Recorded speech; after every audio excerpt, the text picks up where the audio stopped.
Mendel जो थे एक पेजेंट फैमिली के थे और ये 1822 में इनका जन्म हुआ था। वही समय था चार्ल्स डार्विन का भी। चार्ल्स डार्विन जो हैं 1809 से लगा के 1882 तक रहे।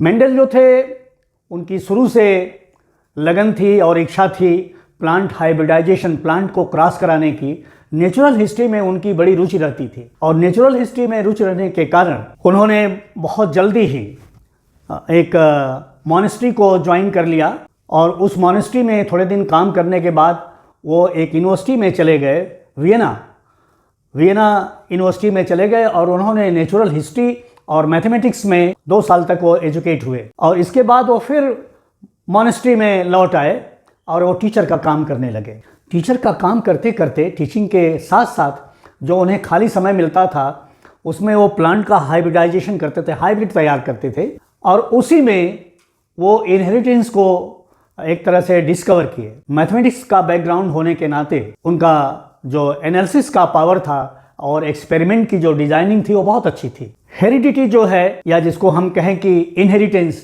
जो हम अपने माता पिता से जो कैरेक्टर्स पाते हैं, लेकिन कभी भी इनहेरिटेंस कंप्लीट नहीं होता। कभी भी हम अपने माता पिता की तरह से बिल्कुल एग्जैक्टली अलाइक नहीं दिखते हैं। जितने भी इंडिविजुअल्स हैं सब में थोड़ा वेरिएशन पाया जाएगा। तो इनहेरिटेंस के साथ साथ वेरिएशन भी आता है। वेरिएशंस प्रोड्यूस होने के कुछ कारण होते हैं। एक तो हमारा वातावरण है, हमारी नीड है, हमारी आवश्यकताएं हैं जो हमारे अंदर धीरे धीरे वेरिएशंस को एक्युमुलेट करती रहती हैं। ऑर्गेनिजम्स 2 तरह से रिप्रोड्यूस करते हैं। एक होता है एसेक्सुअल रिप्रोडक्शन, जिसमें सेक्स ऑर्गन्स नहीं इन्वॉल्व होते हैं और ऐसे रिप्रोडक्शन में वेरिएशंस बहुत लिमिटेड होते हैं। आपने शुगर केन को देखा होगा, गन्ना जिसे कहते हैं। शुगर केन अपने ही जैसा जो फिर से बनाता है और सभी जो शुगर केन के प्लांट्स हैं सब एलाइक दिखते हैं। वेरिएशंस नहीं नज़र आता है, थोड़ा बहुत कहीं दिख सकता है। और ये जो इसका रिप्रोडक्शन होता है वो एसेक्सुअली होता है, सेक्स ऑर्गन्स नहीं इन्वॉल्व होते हैं। तो सेक्स ऑर्गन्स नहीं इन्वॉल्व होने के कारण वेरिएशंस कम प्रोड्यूस होते हैं। और दूसरी तरफ वो है वेरिएशन प्रोड्यूस करने का मेन साधन सेक्सुअल रिप्रोडक्शन। जिन ऑर्गेनिजम्स में सेक्सुअल रिप्रोडक्शन होता है उनमें वेरिएशंस प्रोड्यूस होने के चांसेस बहुत अधिक होते हैं।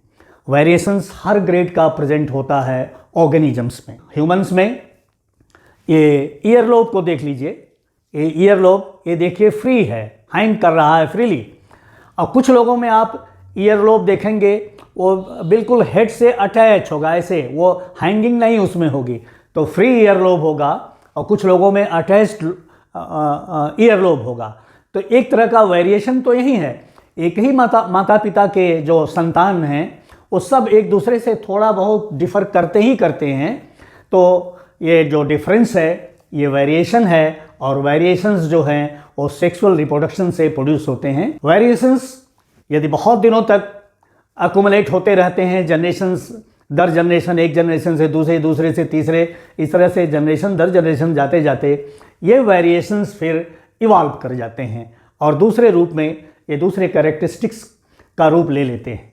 कैरेक्टर्स कैसे प्रोड्यूस होते हैं? आप जानते हैं कि कैरेक्टर्स जो प्रोड्यूस होते हैं वो जीन्स के द्वारा होते हैं। आपको मेंडलिज्म पढ़ना है, मेंडल के बारे में पढ़ना है, थोड़ा सा उनके लॉज पढ़ना है, तो आप ये जानिए कि मेंडल जिस समय थे उस समय क्रोमोसोम की डिस्कवरी नहीं हुई थी कायदे से और जीन्स की भी डिस्कवरी नहीं हुई थी।